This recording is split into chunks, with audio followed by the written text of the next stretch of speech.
आभा जी आहे हिला दोन्ही पाय नाही आहेत पंजापासून खाली, आणि स्वरा जी आहे तिला एक पाय नाही आहे. आणि पोहण्यासाठी स्विमिंगसाठी सर्वात महत्त्वपूर्ण गोष्ट जर काय लागत असेल तर ते पंजे लागतात पायाचे. सर्वांना प्रेमपूर्वक नमस्कार मंडळी, सर्वांचं स्वागत आहे आकाशविद मास्टर्समध्ये. खरं तर थोडासा वेळ गेलेला आहे व्हिडिओ यायला, खूप दिवस झाले व्हिडिओ आलेला नाही. मात्र मंडळी आज जो व्हिडिओ मी तुमच्यासाठी घेऊन आलेलो आहे, जर तुमच्या लाईफमध्ये मोटिवेशनची कमी असेल, जर वाटत असेल अरे माझ्यासोबतच असं का किंवा वगैरे वगैरे, आता मला काय म्हणायचं तुमच्या ध्यानात आलेले, तर आजचा व्हिडिओ तुम्हाला एवढा हेल्पफुल ठरणार आहे की सगळं आयुष्याचं टेन्शन तुमचं निघून जाणार आहे. मंडळी आज माझ्यासोबत तुम्हाला दोन मुली बसलेल्या दिसत असतील. तिचं नाव आहे स्वरा चाटे आणि हिचं आभा मुंडे.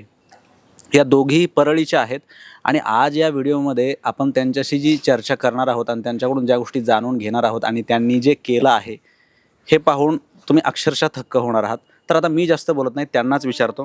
तर स्वरा आणि आभा, तुम्हा दोघींचंही स्वागत आहे.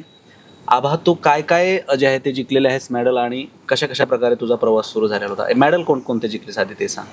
मेडल मी ओपन सीमध्ये जिंकलेत, स्टेट लेवल नॅशनल लेवलमध्ये जिंकलेत, आणि दुसरे असेच काही ऑर्गनाईज केलेले असतील कुणी त्याच्यामध्ये जिंकलेत. त्याच्यातले गोल्ड किती आहेत आणि ऑदर किती आहेत? 15 तरी असतील. अच्छा, आणि बाकीचे ऑदर? 12 असतील. ओके, ठीक आहे. मंडळी, मी हे त्यांना जे विचारतो हे तुम्हाला साधी मुलाखत वाटत असेल, बट आभा जी आहे हिला दोन्ही पाय नाही आहेत पंजापासून खाली, आणि स्वरा जी आहे तिला एक पाय नाही आहे. आणि पोहण्यासाठी स्विमिंगसाठी सर्वात महत्त्वपूर्ण गोष्ट जर काय लागत असेल तर ते पंजे लागतात पायाचे. तुम्ही बघा, ते स्काय डायव्हर जे असतात, म्हणजे आय मीन वॉटरमध्ये मध्ये जाऊन जे स्विम करणारे असतात, समुद्रामध्ये शोध करणारे असतात, ते बघा ते एक्स्ट्रा पंजे लावतात मध्ये पोहता यावं व्यवस्थित याच्यासाठी. हिला दोन्हीही नाही आहेत तरी हिला तेवढे गोल्ड आहेत, आणि तिला एक पाय नाही आहे तरी ती तेवढं पोहू शकते.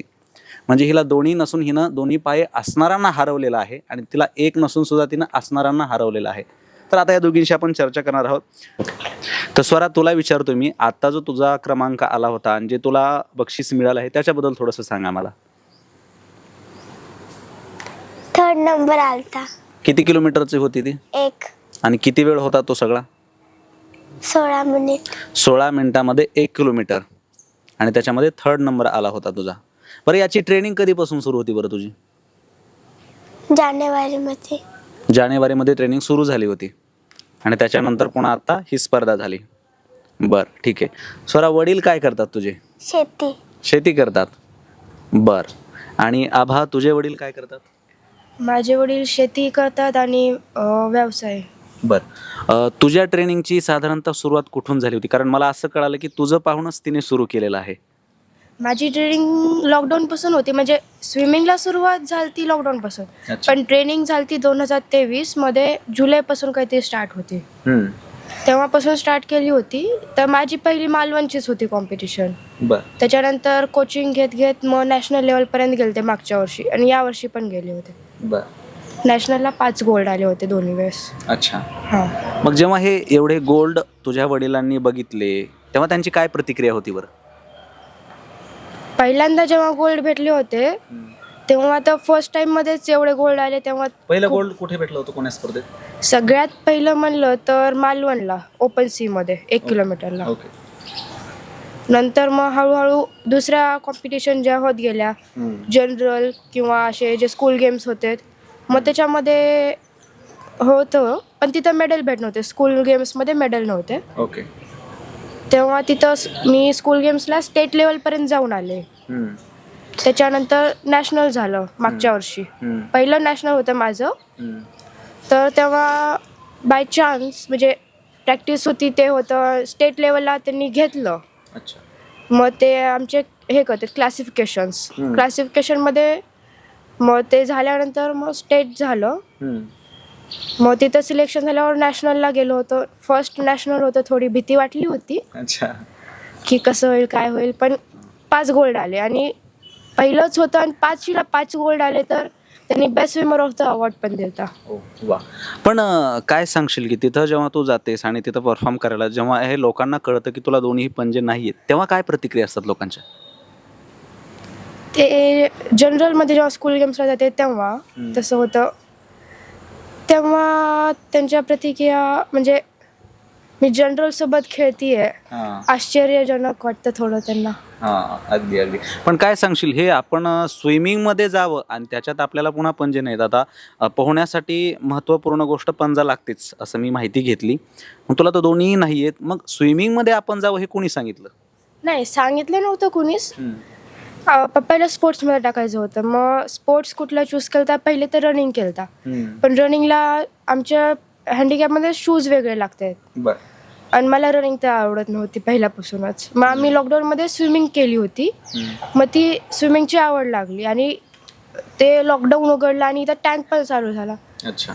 तर मग स्विमिंग स्टार्ट केली इथं. आणि पहिले तर माझे योगासनाचंच चालू होतं. म्हणजे माझे अंकल लहानपणापासून योगासनं घेत होते. मग त्याचा बेनिफिट इथं झाला होता स्विमिंगला. अच्छा बरं. मला स्वरा तुला विचारायचं आहे, आता तुला जो काही तुझा क्रमांक आला, जे काही तुला बक्षीस मिळालं, काय प्रतिक्रिया होती आई वडिलांची? खुश आनंदी झाले की नाही ते? चालले काय बक्षीस काय दिलं का नाही त्यांनी तुला? त्याला. ती ती व्लॉगमध्ये चांगलं बोलते पण आज लाजते थोडं बोलायला. बरं चालते. काय व्हायचं तुला आता पुढे जाऊन, याच्यामध्ये काय करिअर करायचंय? ऑलिम्पिकमध्ये गोल्ड मेडल आणायचं. ऑलिम्पिकमध्ये जायचंय. बरं. आता तुला एका पायाचा जो पंजा नाही, तुला त्याचा त्रास होत नाही का पोहताना वगैरे? हां नाही. बिलकुल नाही. बरं. मला तुला विचारायचं आहे आभा, की काय सांगशील आता पुढलं तुझं स्वप्न काय आहे आणि कुठपर्यंत याच्यामध्ये जायचं आहे? स्विमिंगमध्ये माझं एकच आहे, ऑलिम्पिकमध्ये गोल्ड आणायचं आहे. की भारताला रिप्रेझेंट करायचं स्वप्न आहे. तर त्याची तयारी चालू आहे हळूहळू. तर पुढं हेच. अगदी. पण मला आणखी एक प्रश्न विचारायचा आहे मला, sorry to ask you, but जेव्हा हे आपल्याला दोन्हीही पाय नाहीत आणि तरी आपण स्विम करतोय, अशा वेळेस कधी डिमोटिवेट झाली नाहीस का तू? आणि जर झालीस तर कोणाकडे बघून परत मोटिवेशन होतं तुला? झाले तरी पप्पा करतातच, पण मी रोल मॉडेल हे केले की जेसिका लॉंग USA ची प्लेयर आहे. तर मी तिचं बुक वाचली, यूट्यूबवर सर्च केलं, गुगलवर सर्च केले, तर तिचे पाय नाही आहेत, दोन्ही पाय नाहीत, म्हणजे पंजे नाही आहेत तिला, सेम आहेत. तर तिची लाईफ स्टोरी ऐकून, तिचे मेडल्स, ऑलिम्पिकचे टोटल 30 मेडल आहेत तिच्याकडं, पण जस्ट की मायकल फिलिप्स सारखेच आहेत तिचे, पण फक्त ती पॅरामधून आहे. तर मग तिची स्टोरी वगैरे वाचून मोटिवेशन भेटतं. ती रोल मॉडेल घेतलं तिला. आयडॉल ती आहे म्हणायची तुझी? आयडॉल. बरं. तर मला तुला पुढला प्रश्न असा विचारायचा आहे की आता याच्यातलं हायेस्ट जे स्विमर आहेत ते कमीत कमी किती वेळात ते पार करू शकतात आणि तू किती वेळात पार करू शकतात? म्हणजे जर 1 किलोमीटर जर असेल तर नॉर्मल स्विमर ज्याला दोन्ही पंजे आहेत ते किती वेळात तो पार करू शकतो आणि तू किती वेळात करू शकतेस? नॉर्मली तर त्यांनी 7-8 मिनिटात करायला पाहिजे. आणि माझं टायमिंग मागच्या वेळेस आणि यावेळेस डिफरन्स नाही तेवढा. एक म्हणजे की त्यांनी काय केलं होतं की हँड बँड होता, त्याच्यामुळे 1 मिनिटाचा फरक आला 1 किलोमीटरला. तर माझा टायमिंग आता 12 ते 13 मिनिटाचा आहे. अच्छा, म्हणजे 13 मिनिटामध्ये तेवढं तू कव्हर करतेस म्हणायचं. बरं. मग आता या सगळ्या भूमिकेमध्ये कोच महत्त्वाचा असतो, तर तुझ्या कोच सरांबद्दल थोडंसं आम्हाला सांग. कशा प्रकारे ते ट्रेनिंग किती वेळ दररोज किंवा कधीपासून हे सगळं सुरू आहे याच्याबद्दल थोडंसं सांग. कोचिंग 2023 पासूनच स्टार्ट आहे, म्हणजे जुलैमध्ये उन्हाळा संपल्यानंतर स्टार्ट केली होती. कोचिंगमध्ये पहिले तर संजय सरांनी खूप कोचिंग केली होती, म्हणजे की स्ट्रिक्ट होते ते घ्यायचे स्टार्टिंगला तर आम्हाला म्हणजे एक राऊंड पण होत नव्हता. हळूहळू मग प्रॅक्टिस वाढून मग ते जास्त राऊंड घ्यायला लागले. पण संजय सरांपेक्षा जास्त कोचिंग पप्पाने केली आहे. अच्छा, बरं. पण काय सांगशील की आता हे जे तुमचं स्विमिंगचं आहे तर त्याच्यामध्ये सर्वात महत्त्वाचं जे असतं ते ब्रिदिंग असतं, त्याच्यावरती तुमचं हे सगळं पुढे चालणार असतं.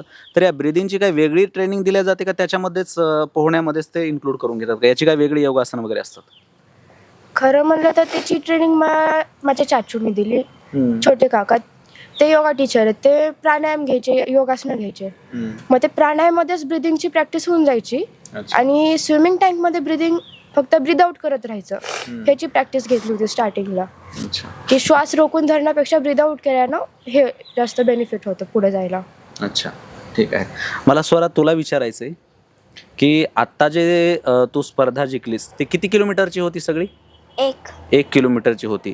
मग आता ह्या 1 किलोमीटरसाठी तू जानेवारीपासून जे आहे ते ट्रेनिंग सुरू केलंस, बरोबर आहे की नाही? मग तुला हिला जे कोच शिकवतात तेच तुला शिकवतात का वेगळे आहेत तुझे कोच? हिला जे शिकवतात तेच आहेत. अच्छा, म्हणजे तुम्ही ज्या शाळेमध्ये आहात तिथंच शिकवतात का हे सगळं, का वेगळं काय याचे क्लासेस वगैरे असतात? वेगळे असतात. वेगळे असतात. अच्छा, म्हणजे शाळेची वेळ वेगळी आणि त्याचं वेगळं असतं, बरोबर आहे की नाही? स्वरा, मला तुला विचारायचं आहे की तुझ्या वडिलांशी जेव्हा मी बोलत होतो ते म्हणले की आता तुझं ट्रेनिंग हे तळ्यामध्ये चालू आहे, काय खरंय? तळ्यामध्येच चाललंय. हां, भीती वाटत नाही का? बर बर बर, मला आभा तुला विचारायचं आहे की आता नॉर्मली तर तुम्हाला स्विमिंगच्या वेळेस हे पंजे आर्टिफिशियल पंजे घालायला अलाउड असतात की नसतात? नाही, तुम्ही जसं आहे तसंच तुम्ही स्विमिंगमध्ये परफॉर्म करायचं असतं. अच्छा, मग जेव्हा तुम्ही शाळेत वगैरे जाता किंवा इतर कुठे जाता मग तशा वेळेस काय करता? तशा वेळेस हे आर्टिफिशियल शूज वापरतो. शाळेला तर हेच वापरावं लागते, तर अच्छा बाहेर जातानाही हेच घालून जातो. अच्छा, ओके ओके. तर एक शेवटचे काही 2 प्रश्न घेतोय मी.